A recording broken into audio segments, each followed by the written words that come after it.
উপস্থিত সংঘের সভাপতি, সম্পাদক এবং সংঘের সকল সদস্যা এবং ছোট্ট ছোট্ট প্রাণপ্রিয় শিশুরা, সকলকে ভালোবাসা এবং প্রণাম জানিয়ে আজ আমরা একত্রিত হয়েছি নেতাজি সুভাষচন্দ্র বসুর 128তম জন্ম শতবর্ষ পালনে।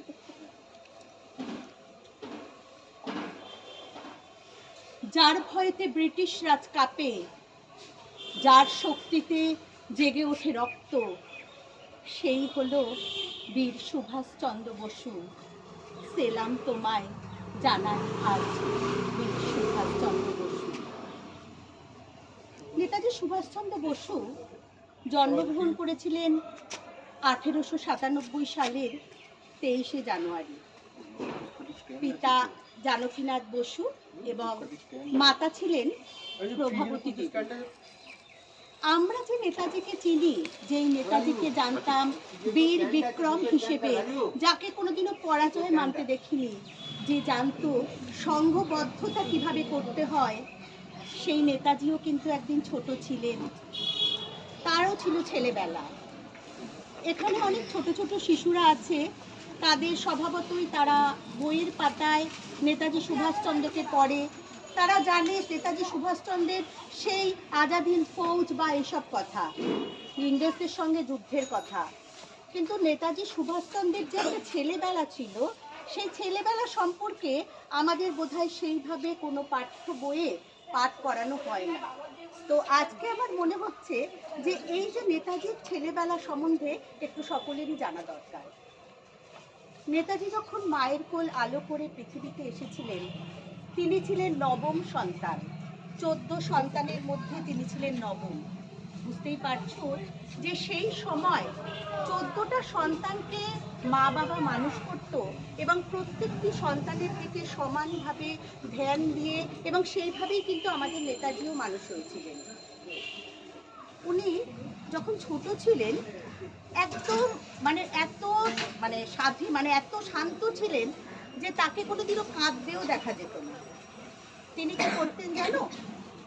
এই যে বাম হাতের বুড়ো আঙুলটাকে চুষত, এবং যখনও বাম হাতের বুড়ো আঙুল চুষত তখন সবাই বুঝতে পারত যে তার খিদে পেয়েছে কোথায়।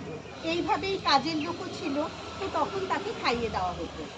তো যাই হোক, ছোটবেলায় এইভাবে মানুষ হচ্ছে। সব দাদা দিদি কাকা পিসি সবাইকে তাকে স্কুলে যেত। তো নেতাজিরও ভীষণ ইচ্ছে করলো যে স্কুলে যাবে। এখন যেমন একটা ব্যাপার আছে, এইভাবে ভর্তি করতে হয় ইংলিশ মিডিয়াম স্কুল, এই সেই, তখনও কিন্তু এই ইংলিশ মিডিয়াম স্কুলের প্রাচুর্য ছিল। কারণ নেতাজির বাবা ছিলেন একজন সরকারি উকিল, উড়িষ্যার কটক শহরের একজন সরকারি উকিল। তো উনি চাইতেন স্বাভাবিকভাবেই আমার ছেলে ভালো স্কুলে পড়ুক, পদমর্যাদা, এইসব ভাবনা যেটা আমরা এখন খুব বেশিভাবে দেখতে পাই। তো যাই হোক, নেতাজি একটা প্রোটেস্ট্যান্ট ইউরোপিয়ান স্কুলে ভর্তি হবে। প্রথম দিন স্কুলে যাবে, শান্ত বাচ্চা, কিন্তু যেতে গিয়ে হঠাৎ পা পিছলে পড়ে গেল, তো মাথা ফেটে গেল। সেদিন তার আর স্কুলে যাওয়া হলো না। ভীষণ স্কুলে যাওয়ার অদম্য ইচ্ছা, পড়াশোনায় ভীষণ ভালো ছিল।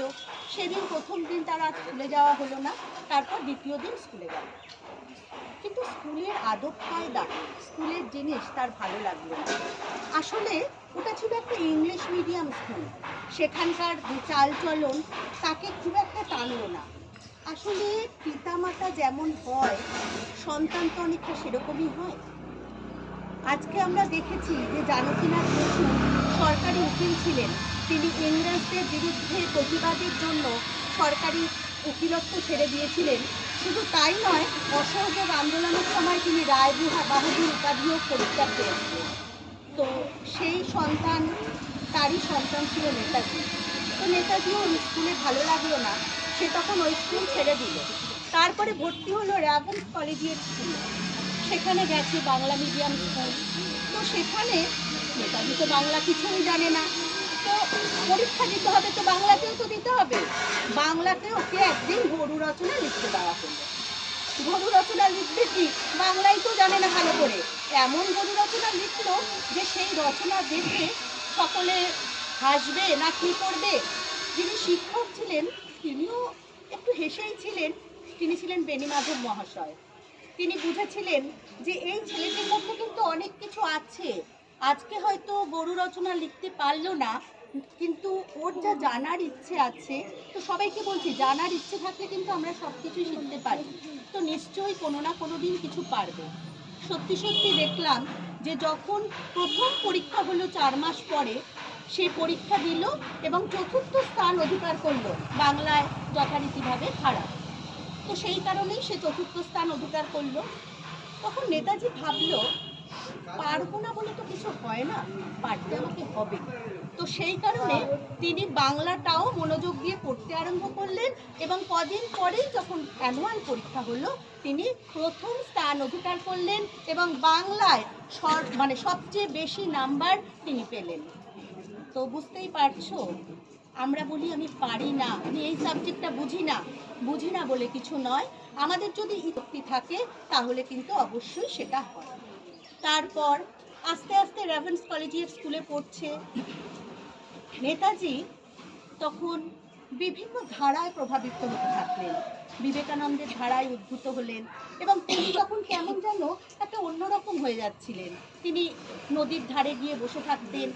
তো বাবার স্বাভাবিকভাবেই প্রত্যেক পিতামাতাই চায় আমার সন্তান ভালো নাম করুক, তখন বাবার একটা ভয় জন্মালো। যাই হোক, তবুও কিন্তু ম্যাট্রিকুলেশন পরীক্ষাতেও তিনি প্রথম স্থানই অধিকার করলেন। তো সেই অবস্থায় তাকে আর সেখানে রাখা হলো না, তখন গিয়ে তাকে প্রেসিডেন্সি কলেজে ভর্তি করা হলো। প্রেসিডেন্সি কলেজে তো ভর্তি হয়েছে, ইংরাজি শিক্ষক ক্লাসে এসেছেন।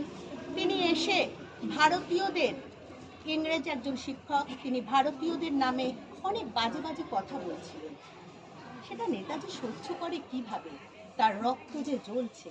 তো সে সেই কারণে বলল যে যখন দেখলো যে অনেক বাংলা অনেক ভারতীয় আছে কিন্তু সেরকমভাবে কেউ প্রতিবাদ করলো না, ও তখন তাদের নিয়ে একটা দল গঠন করলো, কিছু ভারতীয়দের পেল এবং তিনি বিরোধিতা করলেন। প্রেসিডেন্সি কলেজের অধ্যক্ষ তাকে স্কুল থেকে বিতাড়িত করে দিল। তখন তিনি চলে গেলেন স্কটিশ চার্চ কলেজে এবং সেখান থেকে তিনি দর্শন শাস্ত্রে বিএ পরীক্ষায় উত্তীর্ণ করলেন। তারপর আমরা জানি সিভিল সার্ভিস পরীক্ষায় 4র্থ স্থান অধিকার করে তিনি চলে গেলেন ইংল্যান্ডে তো গেলেন, কিন্তু তার মনে যে ভারতকে স্বাধীন করার প্রবল প্রচেষ্টা, তিনি যে ইংরেজদের দমন সহ্য করতে পারছিলেন না, তাই যদিও তিনি ওখানে ইংল্যান্ডে কিছুদিন ছিলেন এবং ওখান থেকেই তিনি ভারতীয়দের একত্রিত করার চেষ্টা করেছিলেন।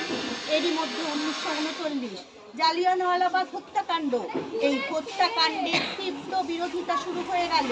উনি আর থাকতে পারলেন না ইংল্যান্ড থেকে তিনি চলে এলেন ভারতবর্ষে এবং ভারতবর্ষে এসে তিনি ভারতীয়দের একত্রিত করার চেষ্টা করলে কি হবে, এখানে যে আছেন মহাত্মা গান্ধী, তিনি কোনো হিংসার আন্দোলন চান না, তিনি চান অহিংস আন্দোলন। লাগলো প্রবল দামামা, অহিংস আর সহিংস আন্দোলনের মধ্যে প্রবল ঝগড়া ঝামেলা আরম্ভ হলো। গান্ধীজি বলল যদি তুমি এক গালে থাপ্পড় খাও আরেকটা গাল বাড়িয়ে দাও।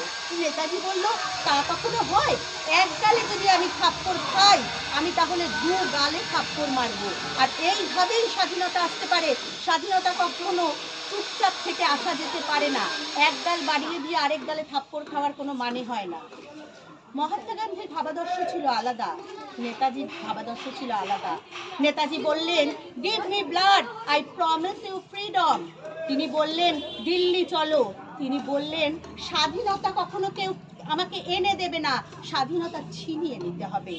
তার এইসব আগুন ঝরানো বক্তব্য শুনে যে যুব সমাজ, সেই যুব সমাজ উদ্বুদ্ধ হয়ে পড়ল এবং অনেকেই নেতাজি সুভাষচন্দ্রের ভাবাদর্শে অনুপ্রাণিত হলো।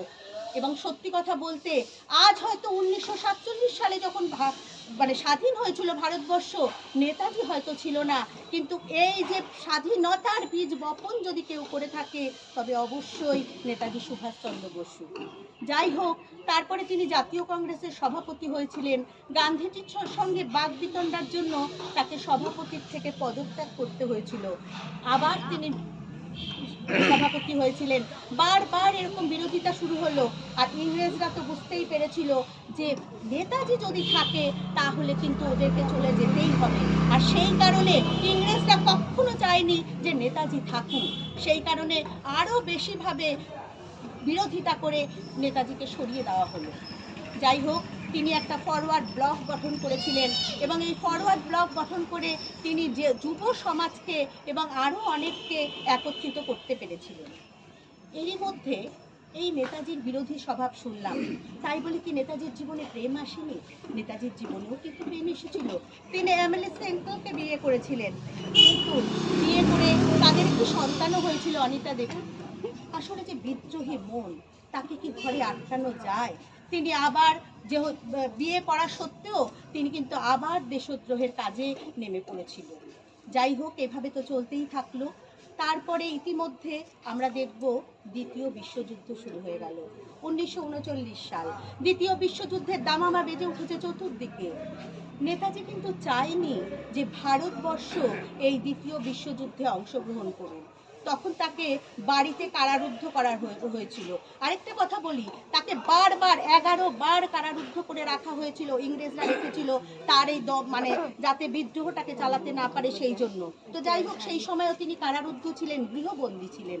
তো এই অবস্থায় তিনি পালিয়ে যান এবং পালিয়ে গিয়ে তিনি জানেন মানে শত্রুর শত্রু বন্ধু হয়। সেই কারণে তিনি প্রথমে গিয়ে জাপানের সহযোগিতা চাইলেন এবং জাপানের সহযোগিতা নিয়ে তিনি ওখানে রাসবিহারী বসু যে আজাদ হিন্দ বাহিনী গঠন করেছিলেন, তিনি সেটার নেতৃত্ব দেন, আজাদ হিন্দ ফৌজ গঠন করেন। এরই মধ্যে দ্বিতীয় বিশ্বযুদ্ধ চলাকালীন জাপান পরাক্রান্ত হয়। খুব স্বাভাবিকভাবেই আজাদ হিন্দ ফৌজের যে যাত্রা সেটিও থেমে যায়। তারপরে আমরা শুনতে পারি যে 18ই আগস্ট তারিখে একটা তালহুক বিমানবন্দরে এক বিমান দুর্ঘটনায় নাকি তার মৃত্যু হয়। সত্যি নেতাজির মৃত্যু হয়েছে কিনা আজও আমরা জানি না। কিন্তু একটা কথা ঠিক, নেতাজির মতো মানুষের কিন্তু মৃত্যু হয় না। নেতাজি আছে, নেতাজি থাকবে। আজও যদি আমরা বিভিন্ন ধারায় উদ্বুদ্ধ হতে চাই, আজও যদি আমরা সংঘবদ্ধভাবে কোনো কাজ করতে চাই, তখন আমাদের সব সময় নেতাজির কথাই বারবার মনে পড়ে। তাই নেতাজিদের কখনো মৃত্যু হয় না, নেতাজি থাকবে। আজ যে ভারতবর্ষ যে পরিস্থিতিতে আছে, আজকে যদি আরেকজন নেতাজি আসতো তাহলে হয়তো আমরা অনেক বেশি উন্নত হতে পারতাম।